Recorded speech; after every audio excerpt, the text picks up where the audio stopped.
నేను ఎవరిని కూడా ఒక్క బూతు మాట ఎప్పుడు అన్నా నేను నన్ను ఎవరన్నారో నేను అనుకుంటానా జేసీ కన్నీ వైసీ బన్నీ అంటే నేను మనిషినే కదా. మీరు అనుకుంటున్నారు జర్నలిస్టులు కొంతమంది అడుగుతున్నారు క్వశ్చన్స్ రెడిక్యులస్గా ఉన్నాయి. అది ఎందుకంటే తిట్టి వాళ్ళ చేసి ఎవరు తిట్టారు? పెళ్ళాం బిడ్డలు తిట్టానా? అన్యాయం తిట్టానా? బూతులు తిట్టానా?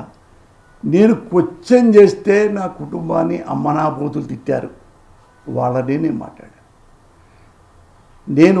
నన్ను నా కుటుంబాన్ని ఎట్ట తిడితే నేను ఏడుస్తాను, నిన్ను అలాగే తిట్టా. నీకు తెలియాలరా నా కన్నీళ్ళు, నీకు తెలియాలి. అనవసరంగా ఎవరన్నా చంద్రబాబు గారిని నేను అరేవరి అన్నానా? అంతమంది రాజశేఖర రెడ్డి గారిని నేను అభినందించా, మంచి పని కానప్పుడు నేను విమర్శించా. తెలుసా మీకు?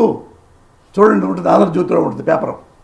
మీరు ఫ్రీగా ఏదో ఇస్తారంటే ఫ్రీ కోసం రావట్లేదు సార్, రైతులు నాణ్యమైన విత్తనాల కోసం వస్తున్నారు sir, you should not forget sir అన్న. ఆయన ఏమన్నాడు తెలుసా? నవ్వాడు మహానుభావుడు.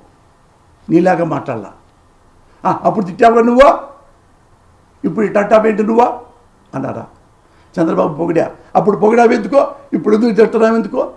ఇప్పుడేమన్నా బట్టలు రాస్తున్నారా మీరు? మంచివాడిని ఎప్పుడు మంచిగానే ప్రొజెక్ట్ చేశాను. నేను ఓటర్నయ్యా. పోసాని కృష్ణమూర్తి ఎవరు? ఎవడో విదేశం నుంచి వచ్చాడు అనుకున్నావా?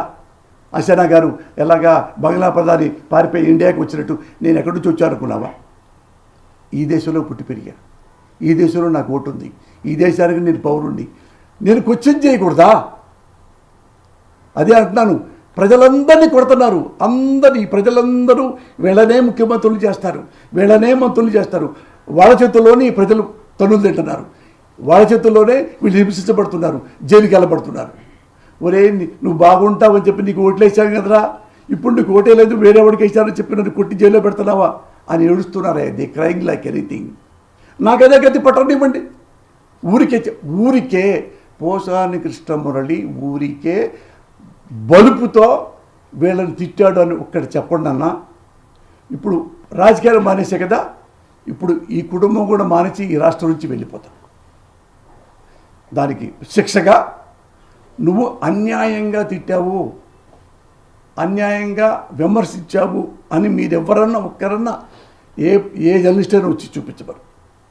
నేను అది కన్విన్స్ చేయలేకపోతే నిజంగా నేనే ఒళ్ళు బలి చేశాను అంటే మా అబ్బాయిల్ని నా భార్యని కన్విన్స్ చేసి ఇక్కడ అన్ని ఆస్తులు అమ్ముకొని లేదా అద్దెకించుకొని వేరే రాష్ట్రానికి వెళ్ళిపోతాను. నా మొహం చూపించడానికి నేను చచ్చిపోయేదాన్ని.